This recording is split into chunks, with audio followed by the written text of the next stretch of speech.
একটা বৃক্ষের যেরকম 5-6টা ভাগ থাকে, 5টা ভাগ থাকে, মানুষের জীবনে এরকম 5 ভাগ থাকে পঞ্চ ইন্দ্রিয়, যা দ্বারা মানুষ চালিত হয়, নিজেকে নিয়ন্ত্রণ করে।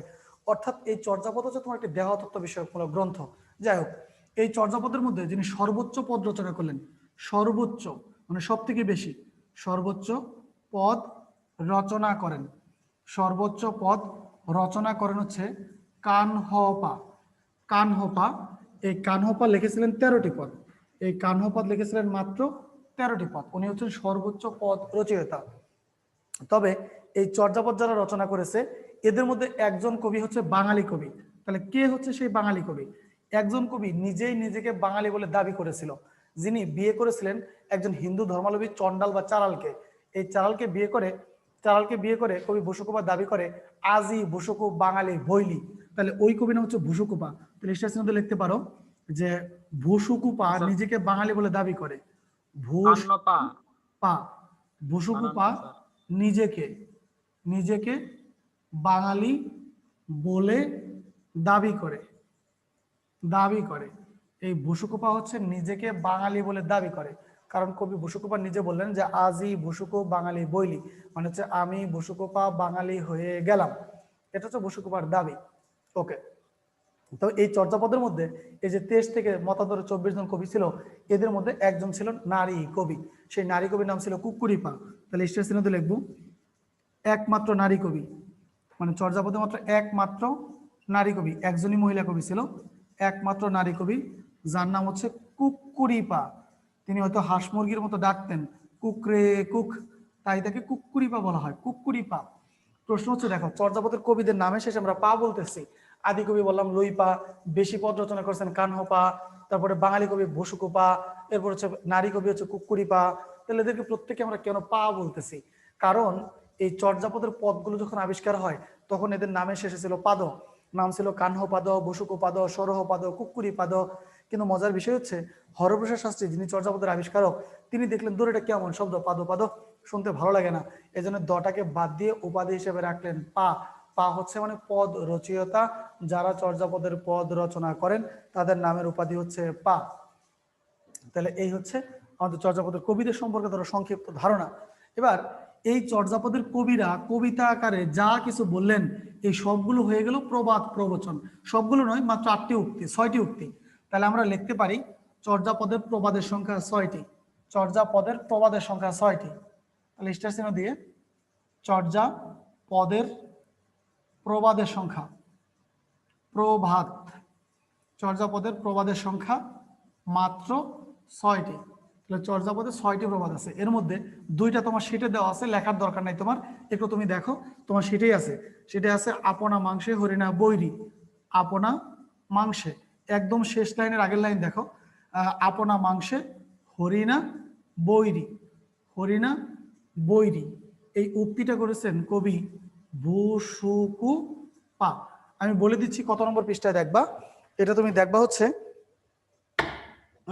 5 নম্বর পৃষ্ঠায়।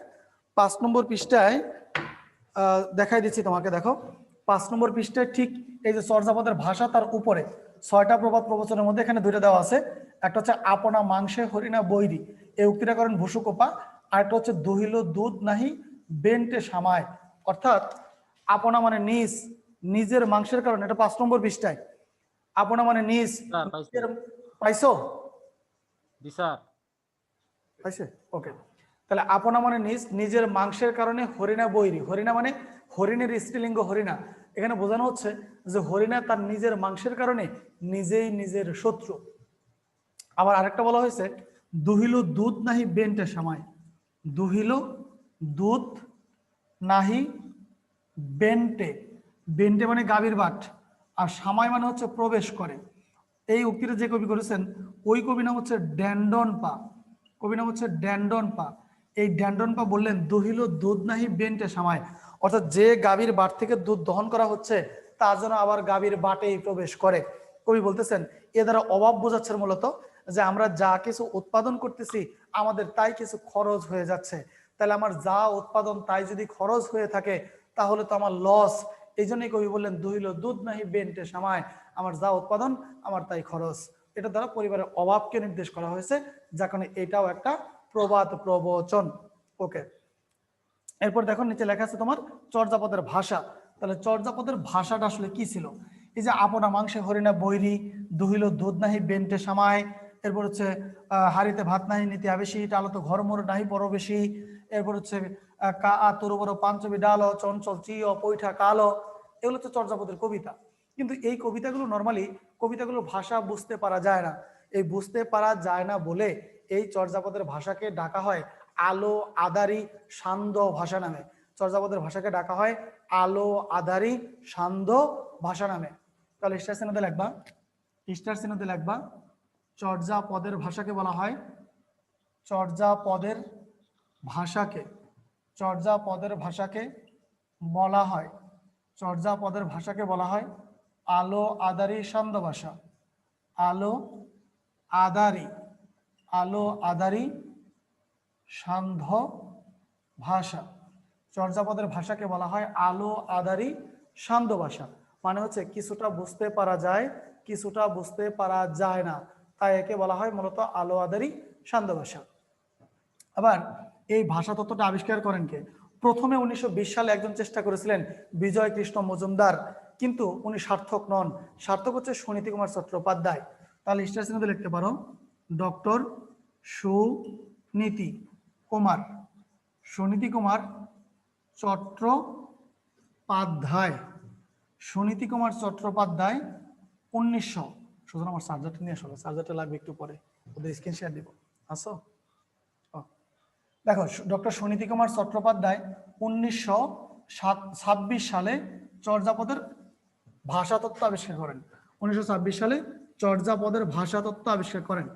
চর্যাপদের ভাষা তত্ত্ব আবিষ্কার করেন 1926 সালে চর্যাপদের ভাষা তত্ত্ব আবিষ্কার করেন। ওকে,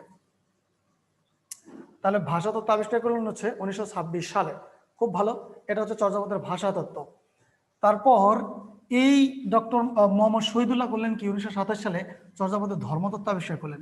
তাহলে স্টেশনে লিখবা doctor Mohammad, doctor Mohammad Shahidullah, doctor Mohammad Shahidullah ধর্মমত আবিষ্কার করেন, ধর্মমত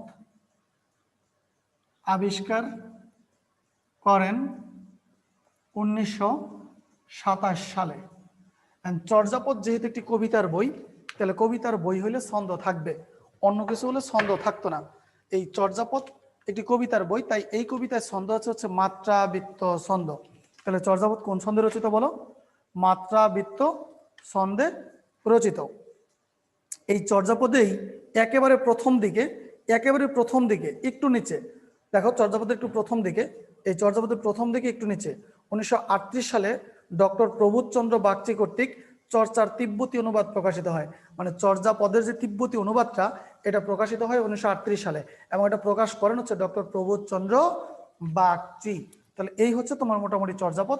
চর্যাপদ সম্পর্কে এইটুকু পড়লেই এনাফ, এর বেশি তোমার চর্যাপদ সম্পর্কে পড়া লাগবে না। এরপর পড়বো হচ্ছে মধ্যযুগ। এই দাও মোবাইল, দাও ডাটা থেকে বলতো। আচ্ছা, তোমাদেরকে আমি মধ্যযুগের আরেকটা স্লাইড দিচ্ছি, যেটা তোমাদের সিটে খুবই কম, মানে জাস্ট স্লাইডে তোমরা দেখবা শুনবা, শুধু শুনলেই হবে, লেখারও দরকার হবে না।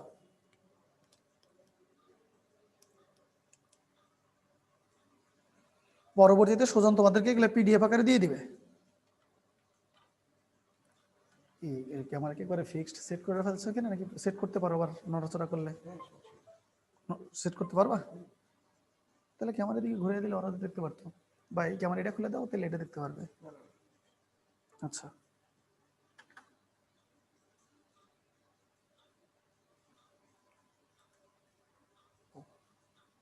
যন্ত্রণা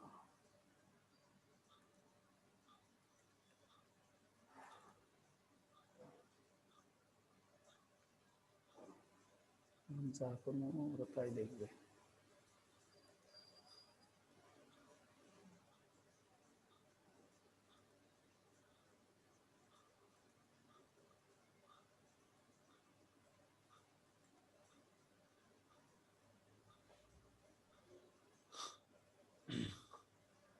একটু একটু অপেক্ষা করো, আমি একটা স্লাইড দিচ্ছি। জি স্যার।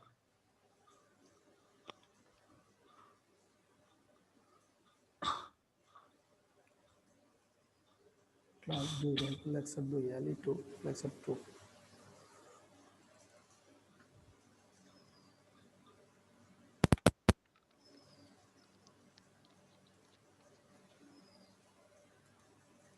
আমি সবগুলো লিখতে পারতাম, কিন্তু আমি লিখতে গেলে তোমার অনেক সময় লাগবে। এক হচ্ছে তোমার সময় কিল করবে, আর দ্বিতীয় হচ্ছে যে তখন তোমাকেও লিখতে হতো। যার কারণে আমি স্লাইড দিচ্ছি, যাতে স্লাইড দিলে তোমার আলাদা করে লিখতে না হয়। কই হ্যাঁ,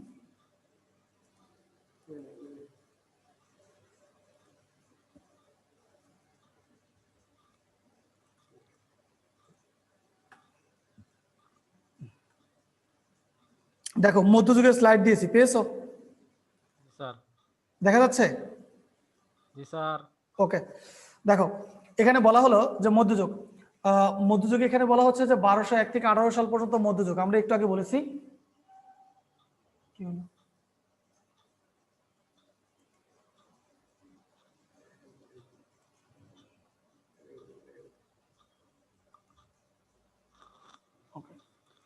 আমরা বলেছি যে 1201 থেকে 1350 এই 150 বছর সময়কে বাংলা সাহিত্যের অন্ধকার যুগ বলা হয়। প্রশ্ন হচ্ছে এই 150 বছরকে কেন অন্ধকার যুগ বলা হয়েছিল? কারণ হচ্ছে এই 150 বছরের মধ্যে নাকি বাংলা সাহিত্যের কোনো সাহিত্য রচিত হয়নি। কারণ তোমরা জানো যে প্রথম মুসলিম শাসক হিসেবে ক্ষমতা দখল করেছেন ইখতিয়ার উদ্দিন মোহাম্মদ বিন বখতিয়ার খলজি। এই ইখতিয়ার উদ্দিন মোহাম্মদ বিন বখতিয়ার খলজি মাত্র 17 জন অশ্বারোহী সৈন্য নিয়ে সিংহাসনে বসেছিলেন, ক্ষমতা দখল করেছিলেন, আর কোনো সেনাবাহিনী তার ছিল না। আর রাজা লক্ষণ সেন, যিনি সেন বংশের শেষ রাজা, তার সেনাবাহিনী ছিল 3500। এই 3500-এর সঙ্গে যুদ্ধ করে মাত্র 17 জন নিয়ে, আসলে কোনো যুদ্ধই হয়নি। কারণ এই 17টা সৈন্য নিয়ে তিনি ঘোরাফেরা করেছিলেন রাজা লক্ষণ সেনের রাজপ্রাসাদের সামনে। এতে করেই তার ঘোড়ার খোরের আঘাতে বালিগুলো আকাশে উঠতে লাগলো। আর এই বালিগুলো যখন আকাশে উঠতে লাগে, তখনই তিনি ভয়ে, মানে ভাবে যে ওখানে সেনাবাহিনী আছে মিনিমাম 4 লাখ, আর আমার তো আছে 3500। এই 3500-এর সঙ্গে, মানে 4 লাখের সঙ্গে 3500 দিয়ে যুদ্ধ করা বোকামি ছাড়া আর কি। বেঁচে থাকলে যুদ্ধ পরেও করা যাবে, আগে জীবন নিয়ে পালাই। তাই পেছনের দরজা দিয়ে রাজা লক্ষণ সেন পালিয়ে যায়। আর তার পালিয়ে যাওয়ার পর কবি সাহিত্যিকেরা ওই দেশ থেকে চলে যেতে থাকে। এই কারণে বলা হয় কোনো সাহিত্য রচনা হয় না। কিন্তু দুইটা সাহিত্য এই যুগে প্রকাশিত হয়েছিল। দেখো যে কালার করা আছে, রামাই পণ্ডিত রচনা করেন শূন্য পুরাণ, এবং হলায়ুদ মিশ্র রচনা করেন শেখ শোভদয়া। তোমাদের শীটেও এই দুইটার নাম দেওয়া আছে, একটু পরে সেটা দেখে নিও নি। আপাতত এখন স্লাইডেই দেখো যে শূন্য পুরাণ আর হলায়ুদ মিশ্র রচনা করেন শেখ শোভদয়া। এই দুইটা গ্রন্থকে বলা হয় গদ্য পদ্য মিশ্রিত চম্পু কাব্য। তাহলে প্রশ্ন হচ্ছে চম্পু কাব্য কাকে বলে? মনে রাখবা, যে গ্রন্থ অর্ধেক গদ্যে লেখা এবং অর্ধেক পদ্যে লেখা তাকে বলা হয় চম্পু কাব্য। তাহলে অবশ্যই এই কাব্যগুলোর রচনা নিয়ে মত পার্থক্য রয়েছে। দেখো আমি লিখে দিয়েছি, অবশ্য এগুলোর রচনা কাল নিয়ে মত পার্থক্য রয়েছে। কেউ বলে এগুলো অন্ধকার যুগেই রচিত, কেউ বলে না এগুলো অন্ধকার যুগের পরে রচিত। যে সময়ই রচনা হোক না কেন, এইগুলো যে অন্ধকার যুগের রচনা এটা নিয়ে নিশ্চিত করে বলা যায়। তাহলে অন্ধকার যুগে তো সাহিত্য পাওয়া গেল, তবু কেন এই যুগটাকে অন্ধকার যুগ বলা হলো? কারণ দেখো, এই দুটা গ্রন্থ লেখা হয়েছে অর্ধেক গদ্য ভাষায় অর্ধেক পদ্যে। সাধারণত এটা কোনো সাহিত্যের বৈশিষ্ট্য না। কোনো সাহিত্য লিখতে গেলে সেটা হয়তো পুরোটাই গদ্য হবে অথবা পুরোটাই পদ্য হবে। অর্ধেক গদ্যে আর অর্ধেক পদ্যে লেখা হলে সেটাকে কখনোই মানে সাহিত্যে পদমর্যাদা দেওয়া যায় না। তাই এগুলা অন্ধকার যুগের গ্রন্থ। তাহলে মধ্যযুগের সৃষ্টিকর্ম কি? মনে রাখবা, মধ্যযুগের সৃষ্টি হয়েছিল মঙ্গল কাব্য, বৈষ্ণব পদাবলী, মুসলিম সাহিত্য, অনুবাদ সাহিত্য, গীতিকাব্য। এই সবগুলো আজকে তোমাদের পাঠ্য মানে লেকচার শিটে দিয়ে দিয়েছে, যা একদিনে কোনোদিনই পড়ানো সম্ভব নয়। দেখো, শ্রীকৃষ্ণ কীর্তন, এটা হচ্ছে মধ্যযুগের বাংলা সাহিত্যের প্রথম কাব্যগ্রন্থ। পরীক্ষা যদি প্রশ্ন করা হয় বাংলা সাহিত্যের প্রথম মধ্যযুগের প্রথম কাব্যগ্রন্থের নাম কি, তাহলে শ্রীকৃষ্ণ কীর্তন কাব্য। অথবা যদি প্রশ্ন করা হয় বাংলা সাহিত্যের মধ্যযুগের শ্রেষ্ঠ নিদর্শন কি, তবু উত্তর হবে এই শ্রীকৃষ্ণ কীর্তন কাব্য। যে কাব্যটি রচনা করেছিলেন তোমার মধ্যযুগের আদি কবি, মধ্যযুগের মধ্যে যিনি প্রথম কবি, তার নাম হচ্ছে চণ্ডীদাস। এই বড়ু চণ্ডীদাস ভারতবর্ষের লোক মুখে প্রচলিত গল্প অবলম্বনে রাধা কৃষ্ণের প্রেম লীলা নিয়ে এই কাব্যটি রচনা করেন। এবং এই কাব্যে একজনের প্রভাব ছিল, তার নাম হচ্ছে জয়দেবের গীত গোবিন্দ। এই কাব্যের প্রভাব, এটাকে অস্বীকার করা যায় না। কিন্তু এই কাব্যটা নিয়ে আবিষ্কারটা একটু নিচে দেখো, এইখানে কাব্যের আবিষ্কার আমরা লিখলাম। কাব্যটি আবিষ্কার হয় 1909 সালে, এবং আবিষ্কারটি যিনি করেন তার নাম বসন্ত রঞ্জন রায় বিদদল্লভ। এই বসন্ত রঞ্জনের বিদ্যুৎ হলো পশ্চিমবঙ্গের বাঁকুড়া জেলার কাকিল্লা গ্রামের এক গৃহস্থের গোয়ালঘর থেকে এই কাব্যটি আবিষ্কার করেন। প্রশ্ন হচ্ছে, দেশে এত জায়গা থাকতে কাব্য আবিষ্কার করা হলো গোয়ালঘর থেকে, কেন? তার অন্যতম কারণ হচ্ছে, যেটা হিন্দু ধর্মাবলম্বীদের ঠিক ধর্মীয় গ্রন্থ নয়, কিন্তু কৃষ্ণ তাদের কাছে দেবতা এবং তাদের সখী ছিল রাধা। সেই রাধা কৃষ্ণের প্রেম লীলা, যেটা দেব দেবতার অন্তরালে মানব মানবীর বৈশিষ্ট্যের কথা তারা রচনা করেছিলেন। এবং এই গ্রন্থটি যার গোয়ালঘর থেকে আবিষ্কার হয় তার নাম হচ্ছে বৈষ্ণব মহন্ত শ্রীনিবাস আচার্যের দৌহিত্র দেবেন্দ্রনাথ মুখোপাধ্যায়। ছোট্ট করে যদি বলি তাহলে দেবেন্দ্রনাথ মুখোপাধ্যায়ের ঘরে এটা পাওয়া গেল। এবং এই কাব্যটি প্রথম 2 পৃষ্ঠা এবং শেষের পৃষ্ঠাগুলো না পাওয়ার কারণে এর নাম নিয়ে সমস্যা দেখা দিল। তখন এর নাম যে শ্রীকৃষ্ণ কীর্তন কাব্য হবে কেউ জানতও না। বুড়োচণ্ডীদাস পুরো কাব্য পড়ার পরে দেখলেন এই কাব্য জুড়ে রয়েছে রাধাকৃষ্ণের প্রেম লীলা, তখন এর নাম দিয়ে দিলেন শ্রীকৃষ্ণ কীর্তন। এবং কাব্যটি প্রকাশিত হয় 1916 সালে বঙ্গীয় সাহিত্য পরিষদ থেকে।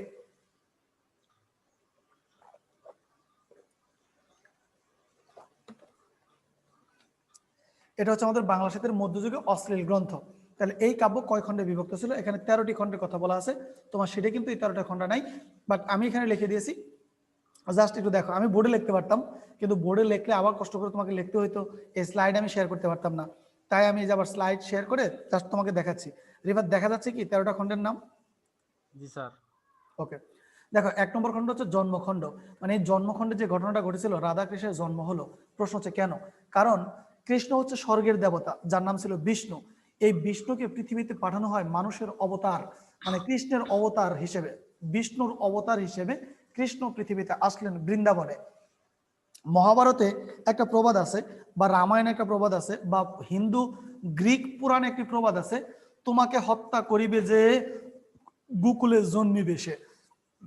মানে হচ্ছে কংস, এই কংসকে যে হত্যা করিবে গোকুলে জন্মিবে সে, এটা একটা প্রবাদ ছিল। এবং এটা ছিল তোমার পুরাণে উল্লেখ করা আছে। গোকুল মানে হচ্ছে যারা গরু লালন পালন করে, গোয়াল জাত, তাদের কথা বলা হচ্ছে যে তোমাকে মারিবে যে বা তোমাকে ধ্বংসিবে যে গোকুলে জন্মিবে সে। কৃষ্ণের জন্ম যে গোকুল এই বংশে হবে এটা কংস আগে থেকেই জানতেন। কংস হচ্ছে অসুরের দেবতা। সেই কংসকে হত্যা করার জন্য মানুষজন স্বর্গের দেবতার কাছে প্রার্থনা করলো, যেমন কাউকে পাঠান যিনি আমাদেরকে কংসের হাত থেকে রক্ষা করতে পারবে, অর্থাৎ যিনি খালি গাভীর বাটের দুধ খেয়ে ফেলতেন। তখনই বৃন্দাবনের জন্ম হলো কৃষ্ণের। এবং একই গ্রামে কৃষ্ণের দূর সম্পর্কের মামা আয়ন ঘোষ, তার জন্ম হয়েছিল। এবং আয়ন ঘোষের সঙ্গে বিয়ে দেওয়া হয়েছিল 9 বছরের যুবতী কন্যা রাধার। এবং রাধার একটা দাসী ছিল বড়াই। এই বড়াইয়ের মাধ্যমেই মূলত কৃষ্ণের সঙ্গে প্রেমটা হয়। কৃষ্ণ এবং রাধার সম্পর্ক ছিল মামি এবং ভাগ্নে। সেই মামি ভাগ্নের প্রেম ঘটিয়ে দিয়েছিল এই বড়াই চরিত্রটি, যার কারণে রাধা কৃষ্ণের প্রেমের দূত বা প্রেমের ঘটক বলা হয় বড়াইকে। যাই হোক, পরের খণ্ডে কৃষ্ণ রাধাকে প্রেমের প্রস্তাব দেয় পান বানানোর মাধ্যমে। মানে কোনো মেয়েকে যদি কোনো ছেলে পান প্রেরণ করে তবে সেখানে প্রেম প্রেরণ করা হয়, এটাই ধারণা করা হয়। এবং এই তাম্বুল হচ্ছে তার প্রমাণ। তাম্বুল মানে পান। কৃষ্ণ বরের মাধ্যমে রাধাকে পান প্রেরণ করে, কিন্তু রাধা এই তার প্রেমটা প্রত্যাখ্যান করে। এবং তখন বড়াই রাধাকে কৃষ্ণকে শিখিয়ে দেয়, যেহেতু দুধ বিক্রি করার জন্য রাধাকে যমুনা নদী পার হয়ে যেতে হবে, তাহলে তুমি ওই ঘাটে মাঝি হয়ে যাও। হয়ে গেল নৌকা খণ্ড। এবার কৃষ্ণ নৌকা নিয়ে নদী পার করে দেয় সমস্ত সখীকে, যাতে রাধা আসতেও কৃষ্ণকে দেখে, যাইতেও কৃষ্ণকে দেখে। রাধার অল্প কিছু বান্ধবী ছিল, সংখ্যায় 1600। এই 1600 বান্ধবী নিয়ে তিনি নদী পার হবেন। এবার যেই তিনি নদী পার করে দিলেন, রাধা কখনো কৃষ্ণের নৌকায় উঠবে না, কিন্তু সর্বশেষ কি আর করার, রাধাকে উঠতেই হইল। এই সময় কৃষ্ণ নৌকা দিলেন ডুবিয়ে, রাধা মরে মরে অবস্থা। সেই সময় কৃষ্ণ নিজেই তারে বাঁচাইলেন। রাধা দেখলেন কৃষ্ণ খুব ভালো ছেলে, এই যে রাধা কৃষ্ণের প্রেমে আসক্ত হলেন, কৃষ্ণের প্রেমে মজিলেন। কৃষ্ণের প্রেমে মজার পর রাধা কৃষ্ণকে দিয়ে দুধের কলসি বাজারে বহন করা শুরু করলো, নাম হয়ে গেল ভারখণ্ড। এবং ভাদ্র মাসের প্রচন্ড রোদে কৃষ্ণকে দিয়ে মাথার উপর ছাতা ধরাইলো, হয়ে গেল ছত্রখণ্ড। এবার কৃষ্ণ রাধাকে ছেড়ে চলে গেল বৃন্দাবনে, কারণ বৃন্দাবনে কথা ছিল রাধা বৃন্দাবনে আসবে। কৃষ্ণ এই জন্য বৃন্দাবনে রাধার জন্য অপেক্ষা করতেছিল, এবং বৃন্দাবনকে সুন্দর করে পরিষ্কার পরিচ্ছন্ন করে সে ফুলের বাগানে পরিণত করে। আর এতে করেই রাধার এবং রাধার বান্ধবীদের কৃষ্ণের জন্য মনের মধ্যে প্রেমের সঞ্চার হয়। এবং কৃষ্ণ বাঁশি বাজাইতে থাকেন। বাঁশিতে এমন রাগ তোলেন যে রাধা রান্না বান্না ছেড়ে পাগল হয়ে বড় দুপুরবেলা ওই কৃষ্ণের কাছে চলে আসতে বাধ্য হয়। সেই সময় কবি বুড়োচণ্ডীদাস গান গায়, বলল বন্ধু যখন বাজায় বাসি আমি তখন রানতে বসি, বন্ধুর বাঁশিরও শবদে মোর আওলাইল রান্দন, পাখি আমি নই পুরে পড়ে যাও। বড়াইকে ডাক দিয়ে বলেন, বড়াই তুমি যাও তারে গিয়ে বোঝাও। এবং বোঝাইতে এসে বড়াই নিজে এবং রাধা নিজে কৃষ্ণের কাছে নিজেকে দান করেন, সমর্পণ করেন। এর নাম হয়েছে দান খণ্ড। এরপরে কৃষ্ণ রাধার গলার হার চুরি করে, নাম হয়ে যায় হারখণ্ড। এবং যমুনা ঘাটে কৃষ্ণ রাধার সমস্ত বান্ধবীর সঙ্গে মিলিত হয়েছিলেন এবং এর নাম হয়ে গেছে যমুনা খণ্ড। এবং ওই যে কংসকে হত্যা করার জন্য এসেছিল, সেই কংসের আরেকটা রূপ হচ্ছে কালীয়, যাকে কালীয় নাগ বলা হয়, সাপ। সেই কালীয় নাগ তোমার যমুনার জলে বিষ মিশিয়ে দেয় এবং কৃষ্ণ তখন যমুনার জলে ঝাঁপিয়ে পড়ে এবং কালীয়কে পরাজিত করে, নাম হয়ে যায় কালীয় দমন খণ্ড। বড়াই শিখে দিয়েছিল যে কৃষ্ণের আসল শক্তি হচ্ছে বাঁশি, এই বাঁশিটা যদি তুমি চুরি করতে পারো তাহলে আর বাঁশিতে সুর তুলে তোমাকে পাগল করতে পারবে না। তখন রাধা কৃষ্ণের বাঁশি চুরি করে, নাম হয়ে যায় বংশী খণ্ড। সর্বশেষ কৃষ্ণ রাধাকে ছেড়ে ফাইনালি তার কাজ হাসিল করে চলে যায় স্বর্গে এবং রাধার শুরু হয়ে যায় বিরহ, যার কারণে 13 নম্বর খণ্ডে বলা হয় রাধা বিরহ খণ্ড। এই হচ্ছে তোমার মধ্যযুগের শ্রীকৃষ্ণ কীর্তন কাব্য। বুঝতে পেরেছো? খালি শুনছি স্যার। ওকে, এরপরে হচ্ছে তোমার মধ্যযুগে রয়েছে বৈষ্ণব পদাবলী সাহিত্য। আচ্ছা, বৈষ্ণব পদাবলী তুমি একটু লেকচার শিটে যাও, আমি বলে দিচ্ছি। কারণ বৈষ্ণব পদাবলী আমার এখানে অন্য নাম্বার পিডিএফে, সেই পিডিএফ আবার ওপেন করতে গেলে আমার অনেক দূরে ব্যাক করতে হবে। তুমি একটু লেকচার শিটে যাও, আমি বলে দিচ্ছি। তুমি পৃষ্ঠা নম্বর যাও হচ্ছে 5 পৃষ্ঠায়, 5 পৃষ্ঠায় 5 পৃষ্ঠায় দেখো বৈষ্ণব সাহিত্য। পাইলে আমারে বলো। পাইছি, ডান দিকে পাইছো? রিফাত পাইছো? পদাবলী পদাবলী পাইছি স্যার। ওই তো বৈষ্ণব পদাবলী। পদাবলী হচ্ছে তোমার বৈষ্ণব সাহিত্য। জি স্যার, পাইছি মাঝখানে। দেখো একটু বলি, বৈষ্ণব সাহিত্যটা আসলে কি। শ্রী চৈতন্য দেব নামক একজন ব্যক্তি ছিল, যে শ্রী চৈতন্য দেব জন্মগ্রহণ করে তোমার 1786 সালে।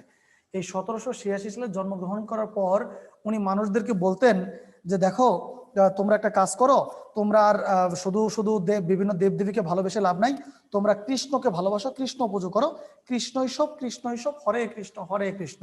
তখন মানুষজন মনে করলো তাহলে বোধহয় কৃষ্ণই সব, সবাই কৃষ্ণকে ভালোবাসা শুরু করলো। কেউ কেউ ওনাকেও ভালোবাসতো, এই কেউ কেউ ওনাকেও ভালোবাসতো বিদায় এই বৈষ্ণব সাহিত্য হয়ে গেল দুই রকম।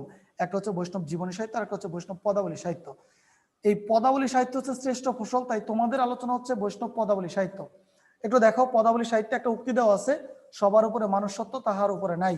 কথাটি কে বললেন মনে রাখবা। পদাবলী সাহিত্যের সব থেকে আদি কবি হচ্ছে চণ্ডীদাস। এই চণ্ডীদাস ওই যে শ্রী চৈতন্যদেব যে মানুষকে ভালোবাসার কথা বললেন, এইটার উপর ভিত্তি করেই একটা উক্তি দিয়ে ফেললেন, একটা ডায়লগ দিয়ে ফেললেন, শোনো মানুষ ভাই, সবার উপরে মানুষ সত্য, তাহার উপরে নাই। অর্থাৎ তিনি মানুষকে বড় করে তুললেন, যার কারণে এই কথাটি বলা হলো, শোনো মানুষ ভাই, সবার উপরে মানুষ সত্য, তাহার উপরে নাই। এই উক্তিটা হচ্ছে চণ্ডীদাসের। এই চণ্ডীদাসের পরে আরেকজন কবি ছিল যার নাম বিদ্যাপতি। এই বিদ্যাপতি তোমার বাঙালি ছিলেন না, তিনি পদ রচনা করতেন হচ্ছে ব্রজবুলি ভাষায় এবং তার বাড়ি ছিল হচ্ছে মিথিলায়। বাংলা এবং মৈথিলি ভাষার সমন্বয়ে তিনি ব্রজবুলি ভাষা সৃষ্টি করেছিলেন এবং সেই ব্রজবুলি ভাষায় তার একটা বিখ্যাত উক্তি আছে। দেখো, উক্তিটা হচ্ছে তোমার 2 নম্বর লাইনে আছে, সখী হামারি, মানে বৈষ্ণব পদাবলী সাহিত্যের 2 নম্বরে, এ সখী হামারি দুঃখের নাহি ওর। অর্থাৎ রাধা বড়াইকে ডাক দিয়ে বলতেছে, মনে রাখবা এই বৈষ্ণব পদাবলী, হ্যালো। এই রাধা কৃষ্ণের কথাই বলা হচ্ছে।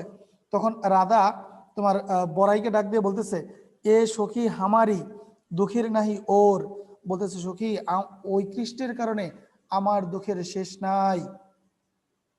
বলতেছে কেন? বললো যে এ বড়া বাদর, বাদর মানে বৃষ্টি, এ বড়া বাদর মাহবাদর, এই ভাদর মানে ভাদ্র মাস। কবি বলতেছেন যে ভাদ্র মাসের বড়া বৃষ্টিতে শূন্য মন্দির মোর। বলছে হৃদয়ের মন্দির শূন্য হয়ে গেছে, কারণ পূজাদার মালিক কৃষ্ণ কাছে নাই, তাকে মিস কল দিলে মোবাইলে পাওয়া যায় না, নেটওয়ার্ক দূরে থাকে, বন্ধ থাকে, মোবাইল বন্ধ থাকে, ইত্যাদি ইত্যাদি। অর্থাৎ রাধা কৃষ্ণকে ছাড়া তার মনের যে কষ্ট এবং তার মনের যে অবস্থা, সেই অবস্থার কথাই তিনি এই চমৎকার ভাষায় বিবরণ দিয়েছিলেন। এই জন্যে বিদ্যাপতি হয়ে গেছিলেন শ্রেষ্ঠ কবি। তবে এই বৈষ্ণব পদাবলী সাহিত্যের আরেকজন জনপ্রিয় কবি ছিল, যার নাম ছিল হচ্ছে তোমার জ্ঞানদাস। এই জ্ঞানদাস তার কবিতায় বলেছিলেন, দেখো সেই উক্তিটাও তোমার এখানে চমৎকার করে লেখা আছে। উক্তিটা হচ্ছে, সুখের লাগিয়া এগর বাদিনু অনলে পড়িয়া গেল, রূপ লাগিয়া আখি জুড়ে গুণে মন ভোর, প্রতি অঙ্গ লাগি কান্দে প্রতি অঙ্গ মোর। পাইছো?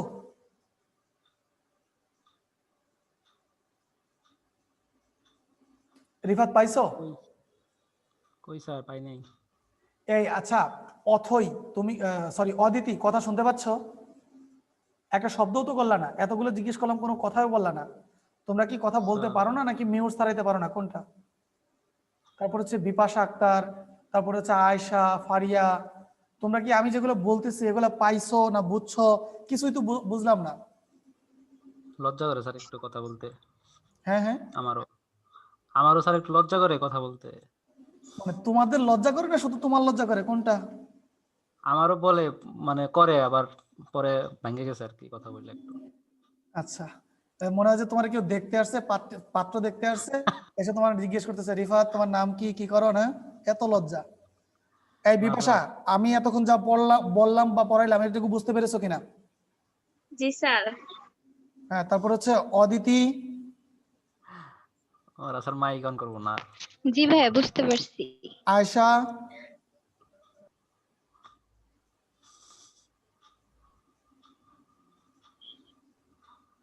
আয়েশার কথা নাই, ও মুখে ট্যাপ লাগায় রাখছে।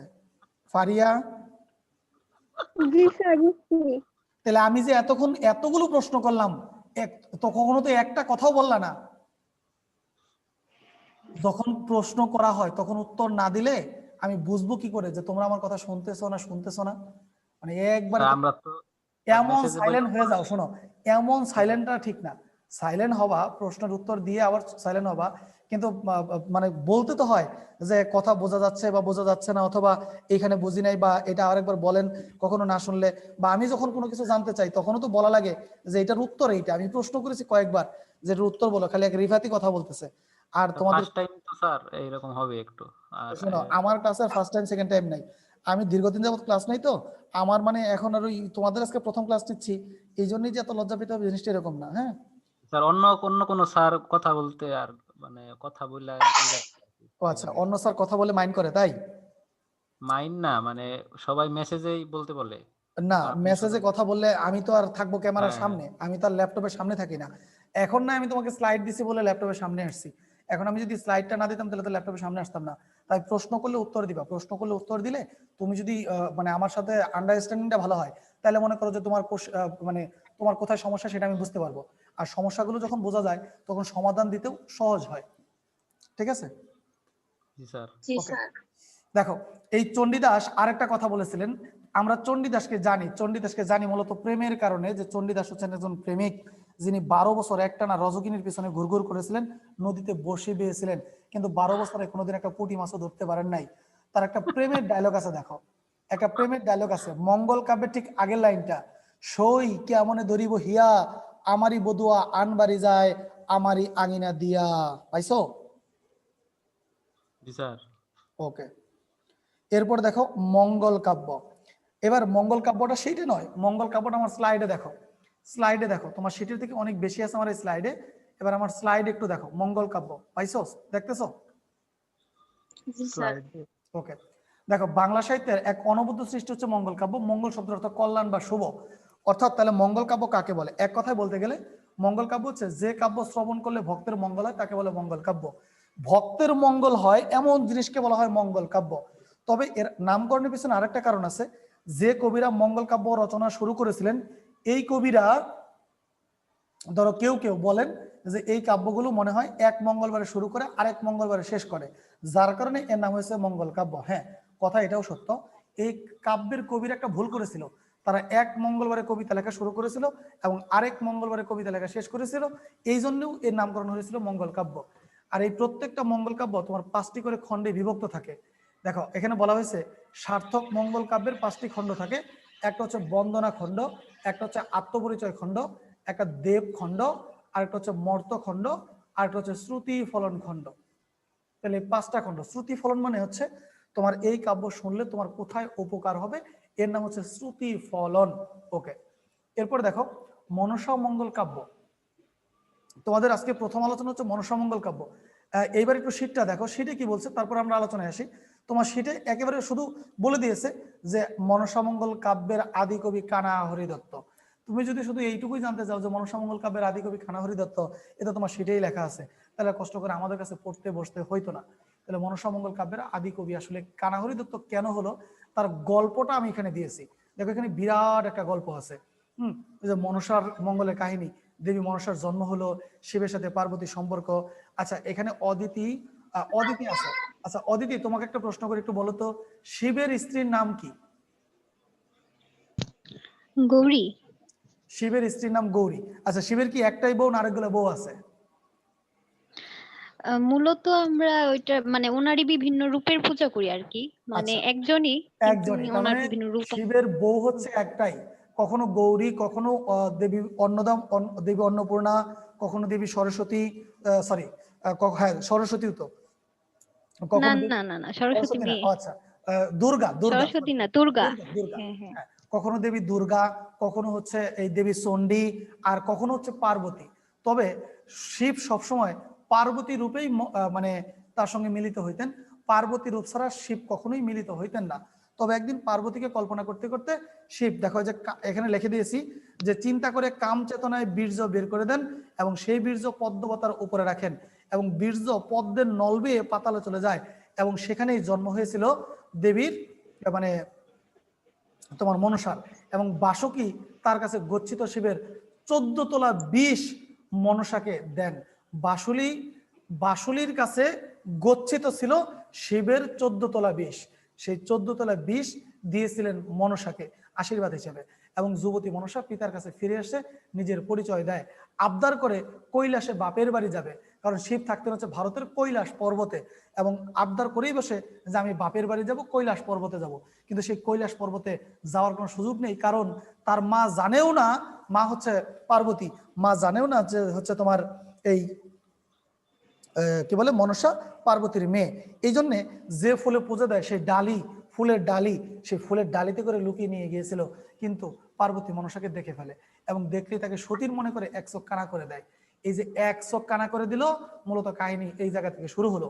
যেই এক চোখ কানা করে দেয় তখনই সেও তার মাকে দংশন করে এবং মাকে দংশন করার পরে মা আবার তাকে অভিশাপ দেয়, আবার পৃথিবীতে আসে, মরতে চলে যায়, মর্ত মানে হচ্ছে পাতাল, এবং পাতালে গিয়ে সে বিয়ে করে ব্রহ্মাকে, ব্রহ্মাকে বিয়ে করে স্থায়ীভাবে পাতালেই থাকে। এমন সময় বাবার কাছে জানতে চায়, বাবা তাহলে আমি কি আর কখনোই স্বর্গে আসতে পারবো না? তখন বলেছিলেন, মারে তুমি স্বর্গে আসতে পারবা যদি চাঁদ সওদাগর তোমার পুজো দেয়। ঠিক তখন চাঁদ সওদাগর পুজো না দিলে কখনোই স্বর্গে আসা সম্ভব না। এই যে কাহিনী শুরু হয়ে গেল, সেই চাঁদ সওদাগর কখনোই মনসা পুজো করবে না। চাঁদ সওদাগর আর মনসা এই দুজনের মধ্যে সবসময় ধরো বকা জকা নানান জিনিস চলতে থাকে, একজন আরেকজনকে দেখতে পারে না। চাঁদ সওদাগর বলেন, যেই হাতে পুজি আমি শিবলিঙ্গ, সেই হাতে তোমায় পুজো দিতে না লয় চিত্তে। কিন্তু মনসা বললেন, তুমি যদি আমার পুজো না দাও তাহলে তোমার যে 7 ছেলে রয়েছে আমি এই 7 ছেলে হত্যা করব। এইভাবে দুজনের মধ্যে শত্রুতার সৃষ্টি হয়। একটা পর্যায়ে সব ছেলে মেরে ফেলে এবং তার সর্বশেষ ছিল হচ্ছে লক্ষিন্দর। এই লক্ষিন্দরকে যখন বেহুলার সঙ্গে বিয়ে দিবে, তখন দেবী মনসা বললেন, যেদিন তুমি বেহুলার লগে বিয়ে দিবা সেই দিনই আমি তোমাকে হত্যা করব। ঠিক তাই হলো, মনসার দেবী তোমার লক্ষিন্দরের বিয়ে হলো তোমার বেহুলার সাথে। এটা বগুড়ার মহাস্থান ঘরে, তোমাদের এখান থেকে খুব বেশি কাছে দূরে নয়। এই বিয়ে হলে লোহা দিয়ে বাসরঘর নির্মাণ করে, সেই লোহার বাসর ঘরে গিয়ে মনসা লক্ষিন্দরকে দংশন করে। তখন বেহুলা তার স্বামীকে নিয়ে যায় স্বর্গে। স্বর্গে নিয়ে গেছিল ব্রহ্মার কাছে। ব্রহ্মা বললেন, নাচ গানে সন্তুষ্ট করলেন। ব্রহ্মা বললেন, কি চাও? কয়, আমার স্বামীর জীবন ফেরত দেন। তখন বললেন, তোমার শ্বশুর 4 সওদাগর যদি পুজো দেয় তাহলে ফেরত দিতে পারি। মনসা তখন আবার পৃথিবীতে আসেন তার শ্বশুরকে বুঝাইতে। শ্বশুরকে বুঝাইলেন যে আব্বা একটু মনটা নরম করে পুজো দিন। 4 সওদাগর এবার পুজো দিতে রাজি হয়েছে, কিন্তু শর্ত 2টা। 1 নম্বর শর্ত হচ্ছে পুজো দিবে তিনি বাম হাত দিয়ে, ডান হাত দিয়ে দিবে না। কয়, বেটা তাও দেওয়ার অভ্যাস কর। আমি পুজো দিব উল্টা দিকে ঘুরে। বললো, তাও দাও, কোনো সমস্যা নাই। এবার পেছনের দিকে ঘুরে পূজা দিতে গিয়ে তার বা হাত লাগে দেবীর বাসকে, এই যে দেবী হয়ে যায় কানা। এবং যারা এই কবিকে মানে দেবীকে ভালোবাসে তারা মানে নিজেদের চোখ নিজেরা খোঁচায় খোঁচায় করে কানা। দেখো আমি লিখে দিয়েছি, মনসামঙ্গল কাব্যের আদি কবি কানা হরিদত্ত, তার পুঁথি পাওয়া যায়নি। বিজয়গুপ্ত তাকে মূর্খ মনে করেছিলেন। আর তোমাদের সেটে শুধু এক বাক্যে বলে দিল, মনসামঙ্গল কাব্যের আদি কবি হচ্ছে কানা হরি দত্ত। আচ্ছা বলো তো শ্রেষ্ঠ কবি কে? কি লেখা আছে তোমাদের সেটা শ্রেষ্ঠ কবি? বিজয়গুপ্ত। বিজয়গুপ্ত। দেখো আমিও লিখেছি সুস্পষ্ট সন্তারিক যুক্ত, দেখা যাচ্ছে দ্বিতীয় লাইনে সুস্পষ্ট সন্তারিক যুক্ত প্রথম রচিত হচ্ছে বিজয়গুপ্ত, এবং বিজয়গুপ্তের কাব্যের নাম ছিল পদ্মপুরাণ, এবং তিনি বরিশালের গৈলা গ্রামে জন্মগ্রহণ করেন, যার বর্তমান নাম হচ্ছে ফুল্লশ্রী। আর কবি বিজয়গুপ্ত হচ্ছেন মনসা মঙ্গলের একজন শ্রেষ্ঠ কবি। তবে অন্যতম শ্রেষ্ঠ কবি হচ্ছে নারায়ণ দেব, যিনি কিশোরগঞ্জ জেলার বোর গ্রামে জন্মগ্রহণ করেছিলেন, মানে আমাদের বাংলাদেশেরই কিশোরগঞ্জ জেলার বোর গ্রামে জন্মগ্রহণ করেন। এবং আরেকজন কবি ছিল বিপ্রদাস পিপিলাই, আরেকজন কবি ছিল হচ্ছে দ্বিজ বংশীদাস। এই দ্বিজ বংশীদাস কে আবার? ইনি হচ্ছেন আমাদের বাংলা সাহিত্যের প্রথম মহিলা কবি যে চন্দ্রাবতী, তার বাবা ছিলেন হচ্ছে তোমার এই দ্বিজ বংশীদাস। ওকে, তাহলে এগুলো হচ্ছে আমাদের মনসা মঙ্গল কাব্যের পরিচয়। এরপরে হচ্ছে চণ্ডী মঙ্গল কাব্য। আচ্ছা, এই চণ্ডী মঙ্গল কাব্য এগুলো আমার আরেক শিটে, ওই শিটে এখন ব্যাক করা সম্ভব নয়। আচ্ছা তোমরা এখন একটু কাজ করো, আমি বলি তোমরা লেখো। আচ্ছা ব্যাক করা যাচ্ছে, দেখা যায়, দাঁড়াও। আচ্ছা শোনো, 3 মিনিট আছে তো, তাহলে আমরা একটু এই থেকে বেরিয়ে যাই, বেরিয়ে গিয়ে তারপর আবার ঢুকো, আমি নতুন করে স্লাইডটাও বের করি। জি স্যার। ঠিক আছে? জি স্যার। ওকে।